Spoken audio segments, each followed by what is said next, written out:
Megastar Shakib Khan কি থাকছেন সেরে? যদি না থাকেন তাহলেই বিপদ। Hey guys, welcome to my channel. আমি মরজার। এখন আমরা কথা বলবো হচ্ছে এটা কিন্তু একটা সারপ্রাইজ প্রজেক্ট, ঠিক আছে? এটা এখনও অবধি হিরোর নাম ডিসক্লোজ হয়নি, কিন্তু এইটুকু বলে দেওয়া যেতে পারে যে চোখের যে ক্লোজ আপ সেটা দেখে পরিষ্কার বোঝা যাচ্ছে যে ওটা মেগাস্টার শাকিব খান। অনেক সাকিবিয়ানসরাই এটা কিন্তু ধরতে পেরেছেন। এবার আসি আসল প্রশ্নে, আসল বড় বক্তব্যে, যে এই প্রজেক্টটাকে নিয়ে আমরা কিছুক্ষণ কথা বলবো। হ্যাঁ, এখন এই প্রজেক্টটা একটা মেগা প্রজেক্ট, ঠিক আছে?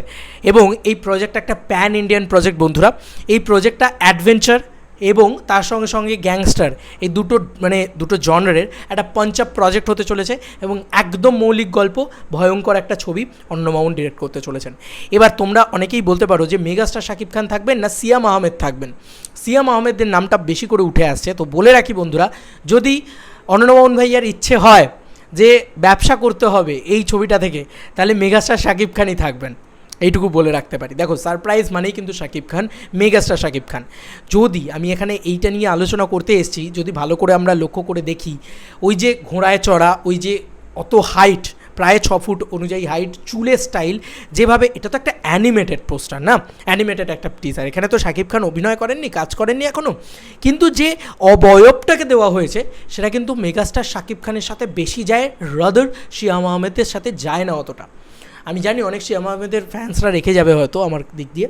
বন্ধুরা, এমনটা শোনা যাচ্ছে, দেখো এটা কিন্তু পুরোপুরি কানাঘুষো খবর। আমি কিন্তু একদম এটা বলছি না যে এটাই অফিসিয়াল খবর, এটা জাস্ট একটা রিউমার। এটা শোনা যাচ্ছে যে versatile media, action cut entertainment, এরা দুজনে কিন্তু একসাথে হচ্ছে এবং এসকে ফিল্মসও হয়তো এই ছবিটার সাথে যুক্ত হবে এবং এই ছবিটা একটা বিগেস্ট ফিল্ম হতে চলেছে এবং হয়তো মেবি এই ছবিটার ভেঞ্চারের সাথে যুক্ত থাকবে এসকে মুভিজ। বন্ধুরা, তোমরা নিশ্চয়ই জানো অর্ণব মামুন ভাইয়া কিছুদিন আগে এটা মেনশন করেছিলেন যে তিনটে বড় প্যান ইন্ডিয়ান ছবি, উনি বলছিলেন যে শুনলাম নাকি 3টে বড় প্যান ইন্ডিয়ান ছবি হয়েছিল। তখনই এই খবরটা উঠেছিল যে অর্ণব মামুন ভাইয়ের সাথে আশাদ আদনান ভাইয়ের প্রচণ্ড ভালো সম্পর্ক। সেই জায়গা থেকে এটাই খবর উঠেছিল যে ভার্সেটাইল মিডিয়া, আশাদ আদনান এবং এখানে Arnab Mamun, action cut entertainment, তার সঙ্গে এসকে মুভিজ, তার সঙ্গে এসকে ফিল্মস, এই 4টে বড় প্রোডাকশন হাউস একসাথে হয়তো মিলে এই ছবিটা, তারা এই ছবিটা বানাবেন। বাংলাদেশ ইন্ডাস্ট্রির শের তো শাকিব খান, এটা আমরা সবাই জানি। এবং এই ছবিটার এই পুরো বিষয়টার সাথে একটা দারুণ কানেকশন রয়েছে।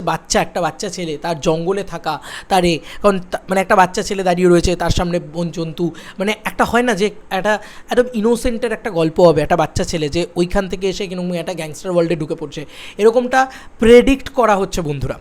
এবার সর্বশেষ যে কথাটা বলবো সেটা হচ্ছে, এই ছবিতে যদি অন্য কোনো নায়ক থাকে, আবারও মেনশন করছি, যে কেউ শুনে রাখো, এটা কান খুলে শুনে রাখো, এই ছবিতে যদি অন্য কোনো নায়ক থাকে, সেটা মেগাস্টার শাকিব খান না হয়ে সে যে কেউ থাকুক, আমাদের এপার বাংলা থেকে যদি কেউ থাকে, আমি খুশিই হব।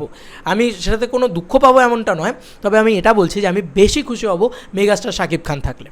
মেগাস্টার শাকিব খান না থাকলে, যেটা বলছিলাম যে মেগাস্টার শাকিব খান যদি না থাকে, অন্য কোনো নায়ক থাকে, তাহলে এই ছবির যা বিগ বাজেট প্ল্যানিং রয়েছে, কারণ অর্ণব মামুন ভাইয়া এটাই লিখেছেন যে এটা একটা বড় প্রজেক্ট, এটা একটা স্বপ্নের থেকেও অনেক বড় কিছু, সেটা উনি লিখেছেন। তো এই ছবিটাতে যদি অন্য কোনো নায়ক থাকে, এই কালেকশন, বক্স অফিস এবং বাকি সমস্ত মিডিয়াম থেকে টাকা উঠে আসা অসম্ভব। কারণ এই ছবির মোশন অ্যানাউন্সমেন্ট পোস্টারই বলে দিচ্ছে এই ছবি খরচ সাপেক্ষ ছবি হবে।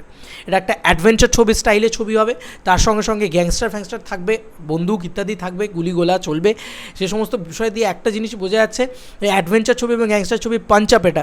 তো সেই ছবিতে বাজেট কীরকম খরচা হবে তোমাদের নিশ্চয়ই আইডিয়া আছে। একটা পুরোনো দিনের সময়কালকে দেখানো হবে, হয়তো সেরকমই হবে হচ্ছে। তো এবার আমি এইটুকুই বলবো, যদি এটা শাকিব খানের ছবি হয় তাহলে এটা কিন্তু বিগেস্ট লাইন আপ। এবার কেন মেগাস্টার শাকিব খানের নাম অ্যানাউন্স করা হলো না? আমার মনে হয়, আমি এটা জাস্ট আমার প্রেডিকশনে আমি তোমাদেরকে জানাচ্ছি যে আমার মনে হয় এটা কোনোভাবে তুফানকে যাতে হ্যাম্পার না করে, সেই কারণেই কিন্তু মেগাস্টার শাকিব খানের নাম জানানো হলো না। তুফান ছবিটার সামনে যদি এরকম একটা শেরের মতন ছবি চলে আসে, লোকে তুফান নিয়ে আলোচনা কমিয়ে দেবে, শের নিয়ে আলোচনা করবে। দেখোই না, আমি এক্ষুনি একটা ভিডিও বানিয়েছিলাম, আবার একটা ভিডিও বানাচ্ছি শের নিয়ে আলোচনা করার জন্য। শের ছবিটা শাকিব খানই হয়তো থাকবেন। আমার কোথাও গিয়ে 99% বিশ্বাস যে শাকিব খানই থাকবেন এবং এটা শাকিব খানই ছবি। কিন্তু শাকিব খানের নামটা অ্যানাউন্সমেন্ট করা হয়নি, এটাকে সারপ্রাইজ রাখা হয়েছে। কিন্তু শাকিবিয়ানরা তো প্রচণ্ড চালাক, তারা চোখ দেখে বুঝে যাচ্ছে যে এটা মেগাস্টার শাকিব খানের চোখ, ঠিক আছে। এবং তার সঙ্গে সঙ্গে আমি আরেকটা কথা বলি যে এই ছবিটা সেই কারণেই হয়তো, যেহেতু দরদ আছে, যেহেতু তুফান আছে, এইগুলোর জন্য হয়তো এই ছবিটার এত তাড়াতাড়ি মেগাস্টার শাকিব খানের নামটা অ্যানাউন্স করে দেওয়া হয়, ওই জন্য একটুখানি সারপ্রাইজে রাখা হয়েছে, যাতে সেটা নিয়ে আরও বেশি হাইপ ওঠে, আরও বেশি ডামাডোল হয়, সব কিছু হয়। লাস্ট মোমেন্টে যখন তুফান হয়ে যাবে, তুফান শেষ হয়ে যাবে, তারপরে হয়তো এই ছবির অ্যানাউন্সমেন্ট আসবে, বা দরদের শেষ হয়ে যাওয়ার পরে হয়তো এই ছবির অ্যানাউন্সমেন্ট আসবে। তবে এইটুকু চোখ বন্ধ করে বলে দিতে পারি, শাকিব খানের যা লাইন আপ রয়েছে এখন হাতে, এই ছবিটা 2025 সালে মুভ করতে পারে। 2025 সালে হয় রিলিজ করতে পারে, বাকি না হয় 2026 সালে। এবার সবটাই সময় বলবে। মেগাস্টার শাকিব খান যতক্ষণ না আপডেট আমাদেরকে দিচ্ছেন, বা মেগাস্টার শাকিব খান নতুন লুক যতক্ষণ না নিয়ে আসছেন, ততক্ষণ তো আমরা বুঝতে পারছি না। কিন্তু আবারও বলছি যে আমার গাট ফিলিং বলছে, আমার বিশ্বাস বলছে এটা শাকিব খানের এই ছবি। আবারও বলছি যে মেগাস্টারের লুক বলছে, ওই জেস্চার বলছে যে ওটা মেগাস্টার ছাড়া আর কেউ নয়। আর আমি এটাও তোমাদেরকে আলোচনা করে বোঝালাম যে বক্স অফিস হোক বা বিজনেস হোক, সেখানে মেগাস্টার শাকিব খান না থাকলে, সে সিয়াম আহমেদই থাকুক, আরফিন শুভই থাকুক, বা আমাদের এপার বাংলা থেকে কোনো একজন নায়ক, সে বাংলাদেশের বক্স অফিসে গিয়ে কী করে ওই রাজত্বটা করবে? অসম্ভব। তাই সেটা দেখে বোঝা যাচ্ছে যে অসম্ভব সেই বক্স অফিসটা আনা। যে কারণে আমি এটাই বলবো যে মেগাস্টার শাকিব খান ছাড়া কিন্তু বক্স অফিস রিটার্ন অসম্ভব। তাই জন্যে মেগাস্টার শাকিব খানকে এই প্রজেক্টে থাকতে হবে। আর শের নামটা, টাইটেলটাই কিন্তু একজনের সাথেই যায়, সেটা হচ্ছে মেগাস্টার শাকিব খান। তোমাদের আর কি মতামত এই এন্টায়ার ভিডিওটাকে নিয়ে জানিও, এই আলোচনা শের ছবিটাকে নিয়ে এই আলোচনা তোমাদের কেমন লাগলো জানিও কমেন্ট সেকশনে। চলো বন্ধুরা, নতুন কোনো ভিডিওতে দেখা হবে, বাই বাই।